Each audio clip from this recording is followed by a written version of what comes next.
Hey, Walter Sorrells back with more tips for the knife maker. Today, a starter's guide, how to buy belts for your belt grinder.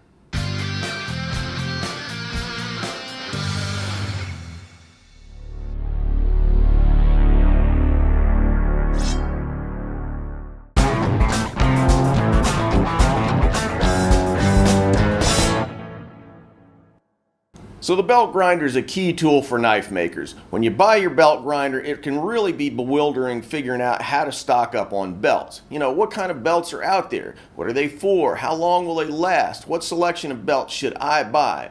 We're going to answer those questions today with an eye to helping you find the selection of belts that you'll want right out of the gate so you don't waste a bunch of money on the wrong stuff.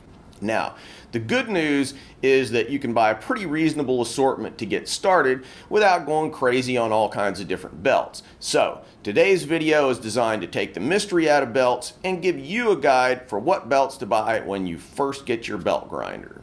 Alright, I'm going to kick this off with one of the dirty little secrets of knife making. In the long run, you'll probably spend more money on abrasives than you do on steel.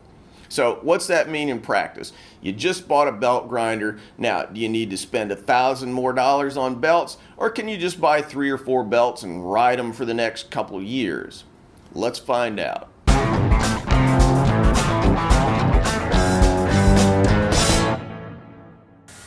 I'll begin by talking about the basic way that a belt works.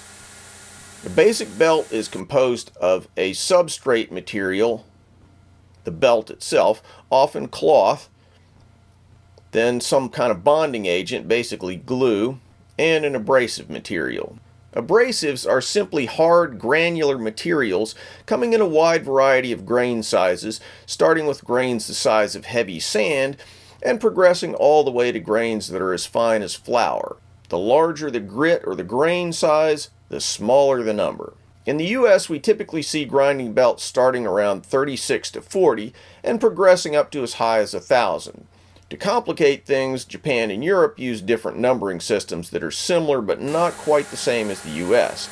Another complicating factor, in some cases high grit belts are often expressed in microns, in which case the smaller the number, the smaller the grit. This is done specifically to confuse you. The main types of abrasives found on belts are aluminum oxide, often called AO, silicon carbide, zirconia, and various forms of ceramics. Abrasives can be laid on relatively hard, thick belts or on softer, more flexible belts, plastic belts, and impregnated into woven fibers. There are also cork belts and Scotch-Brite type belts. Each has its own ideal function. Abrasives are coated onto belts of various stiffnesses and thicknesses. The standard terminology for belt stiffness is alphabetic, with the stiffness and thickness of the belt increasing toward the end of the alphabet. Commonly seen belts are J, X, and Y weight. To further complicate things, belts can be subjected to treatments which soften the belt, so you'll see some belts referred to as J-flex or X-flex. In this case, the J-flex is the same thickness as a standard J weight, but it's more flexible. These more flexible belts are particularly useful for creating soft plunge lines, hollow grind transitions, and other tricky transitions from one geometry to another. Aluminum oxide has the benefit of being the cheapest of the abrasives. Others, like ceramics, tend to be more durable and last substantially longer. Ceramics, however, are not ideal for higher grit belts, so they're primarily used for 40, 60, and 120 grit belts.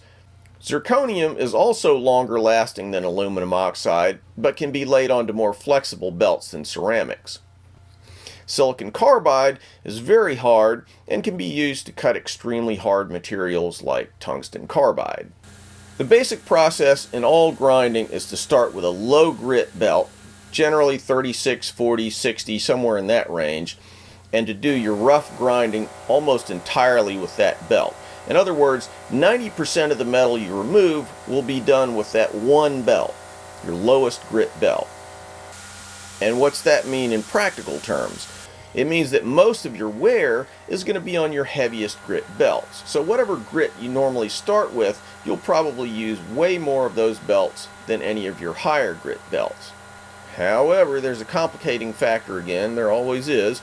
High grit belts wear out and load up much quicker than lower grit belts. The layer of abrasives is thinner, so it loads up with crud or just plain wears out faster. Look at the wall next to my grinder. That's a lot of freaking belts. Don't worry, you don't need to run out and buy this many tomorrow, but if you think you're going to buy 3 belts and use them until next year, think again. So while we're on that subject, let's talk a little more about wear. As you grind, 3 things happen. First, the sharp little abrasive grains break and wear under the pressure of the material that they're grinding, rounding the grains off and making them less capable of cutting. Second, grains are stripped off the belt, reducing the total amount of abrasive that's available in the first place. And third, crud builds up in the spaces between the grains, smoothing out the surface of the belt and exposing less abrasive surface to the material that you're grinding. This is known as loading. Woods and plastics tend to do more loading of the belt, whereas steel just tends to wreck the abrasives. Either way, at some point, the belt stops cutting very well and you have to replace it. So when is that moment? Well, it's just a question of how much you value your time. The moment you start using a normal belt, its performance falls off.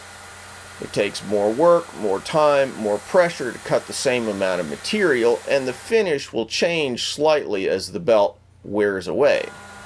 So, when you decide, okay, screw it, this is taking way too long, that's the moment you have to toss the belt.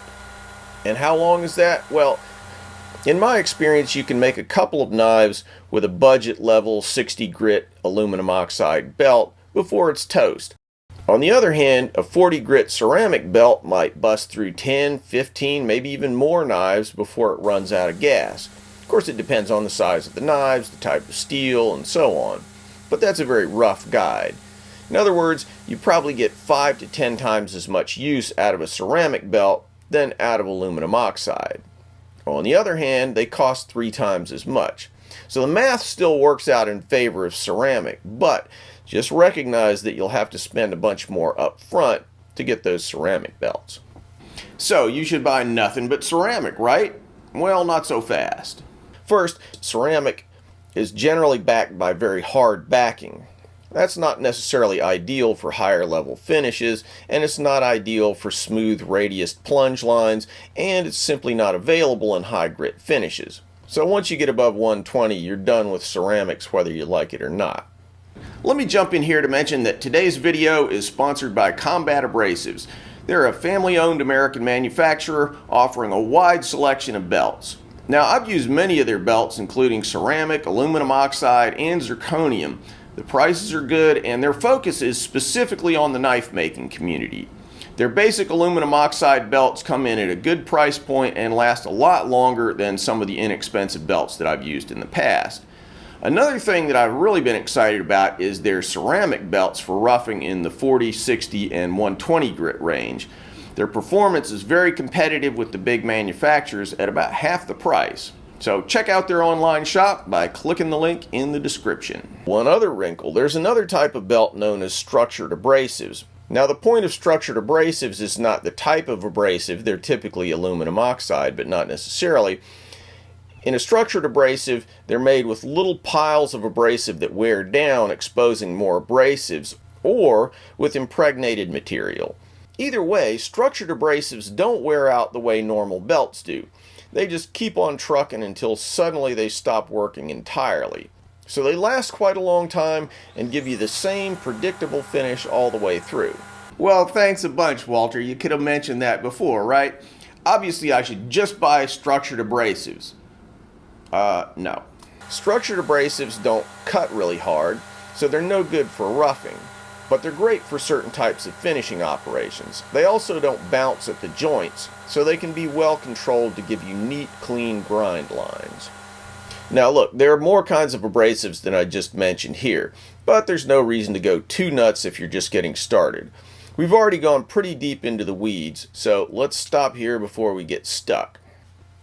Enough already. Bottom line it for me, Walter. Here's what I'd recommend for starters. Now look, if you really just tapped yourself out buying your grinder and you only have a few bucks to spend, I'd buy about 10 60 grit X-weight AO belts, maybe 520 grit, 5 220 grit, and 5 400 grit. But if you got a little more money to spend, what I would recommend is to throw some ceramics into the mix. I'd buy about 10 40 grit ceramic belts, maybe 10 60 grit ceramics, 5 or 10 60 grit aluminum oxide, 5 or 10 120 grit aluminum oxide, 5 or 10 220, and then 10 belts in the 320 to 400 range.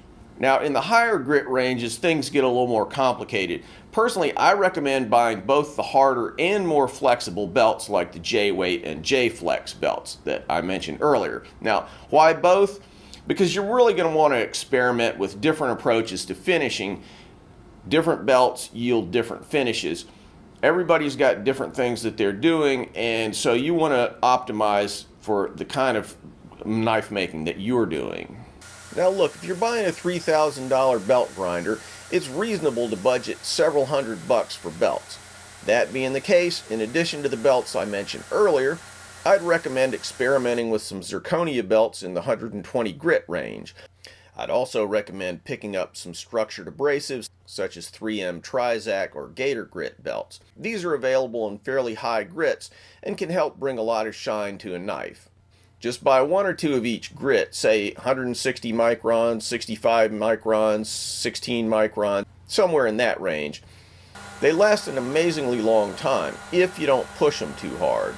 If you do push them hard, it strips off all the abrasive and they're dead in a minute. You might also try a Scotch-Brite type belt. Scotch-Brite's a 3M trademark, but there are similar types of belts sold under other names by different manufacturers. Finally, there are also cork belts impregnated with silicon carbide. Like structured abrasives, the silicon carbide breaks down on the belts in such a way that it keeps cutting consistently until all the abrasive's gone.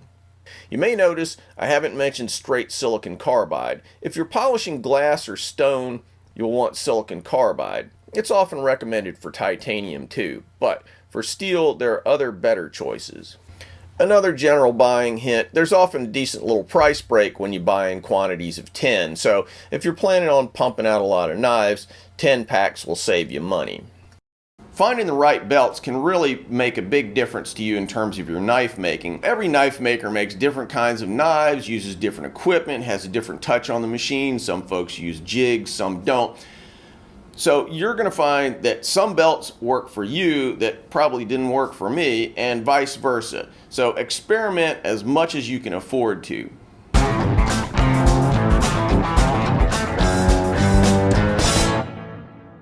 Thanks for watching, guys. If you feel like you got something out of this video, don't forget to subscribe. Also, click on the link to Patreon for a great way to give back to the channel.